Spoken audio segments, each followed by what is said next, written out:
Bonjour et bienvenue dans ce nouvel épisode du podcast Marketing Mania. Je suis Stanislas Leloup, alias le maniaque des conversions.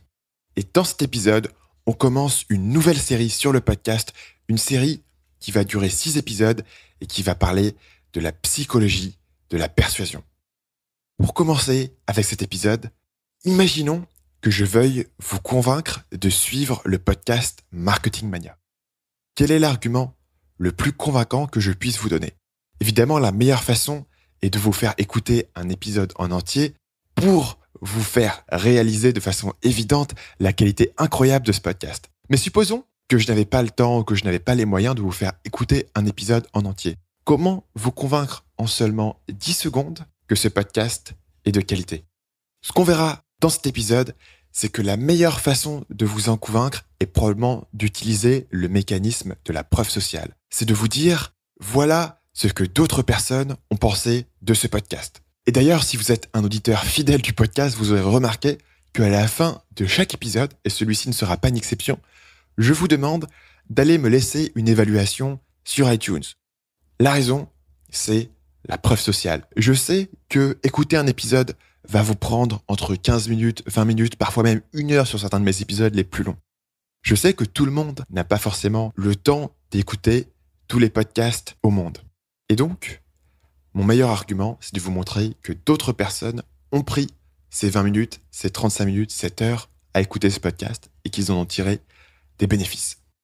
Ce mécanisme de la preuve sociale apparaît encore et encore dans la plupart des canaux marketing. Par exemple, sur Amazon.fr, vous pouvez voir que Amazon met en avant les évaluations. Non seulement la note moyenne de 1 à 5, mais aussi, et ça c'est important, le nombre d'évaluations. Parce qu'un produit avec 1200 évaluations, c'est très différent d'un produit qui a la même note, mais reçoit uniquement 12 évaluations. Vous supposerez que le produit qui a 1200 évaluations est populaire, et que s'il est populaire, c'est qu'il y a une bonne raison. On reviendra là-dessus plus tard. Un autre exemple, c'est les films. Un argument de vente pour un film sera souvent qu'il a été vu par des millions de spectateurs. En soi, on sait rationnellement que le fait qu'un film soit populaire n'est pas un gage de qualité, mais sur un point de vue inconscient, la preuve sociale fait son effet. Un autre exemple qui va peut-être vous surprendre, c'est les rires enregistrés. Certaines sitcoms, en particulier les sitcoms américaines, ont tendance à utiliser une piste de rires enregistrés qui viennent avec leur programme. Pour la plupart d'entre nous, ces rires enregistrés apparaissent un petit peu carton, un petit peu bidon, ils semblent un peu forcés. Mais pourtant, la science a montré que les rires enregistrés étaient efficaces. C'est-à-dire que si vous passez le même extrait de comédie à 2 publics, le premier public, vous leur passez l'extrait sans rire enregistré. Deuxième public, vous leur passez l'extrait avec les rires enregistrés. Vous pourrez mesurer que le second public rigole plus pendant l'extrait et va a posteriori évaluer l'extrait comme étant plus drôle.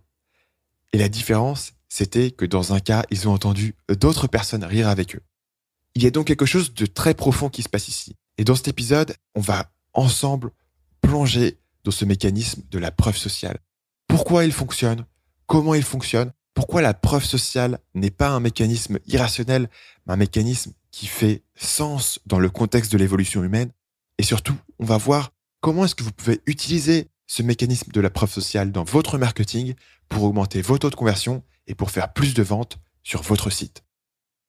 Alors avant de commencer avec tout ça, je veux préciser que cet épisode est le premier d'une série de 6 épisodes qui vont être les 6 prochains épisodes du podcast Marketing Mania. Cette série sera basée sur le livre Influence et manipulation de Robert Cialdini. Ce bouquin est un classique. Il a été publié en 1984 et encore aujourd'hui, c'est un livre de référence pour de très nombreux marketeurs. Un des éléments intéressants du livre Influence, c'est que ce n'est pas à l'origine un livre de marketing, mais bien un livre de psychologie. Cialdini est quelqu'un qui est un psychologue, qui est un chercheur et qui est intéressé par les mécanismes fondamentaux de l'esprit humain.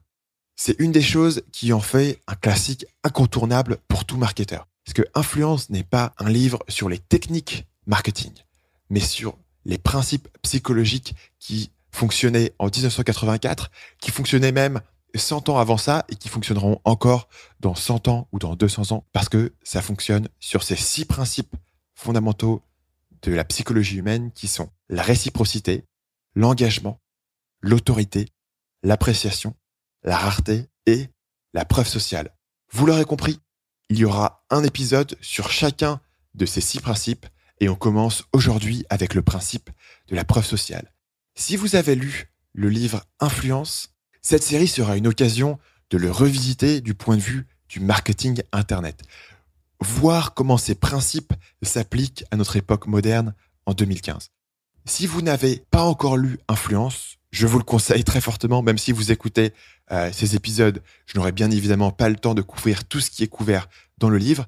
Ces 6 épisodes seront pour vous une excellente introduction à ces principes et vous allez voir une nouvelle fenêtre qui explique l'ensemble des actions marketing que vous pouvez déjà mettre en place et qui vous donneront une bonne façon de réfléchir à vos nouvelles techniques et à votre nouvelle stratégie que vous pourrez utiliser dans le futur.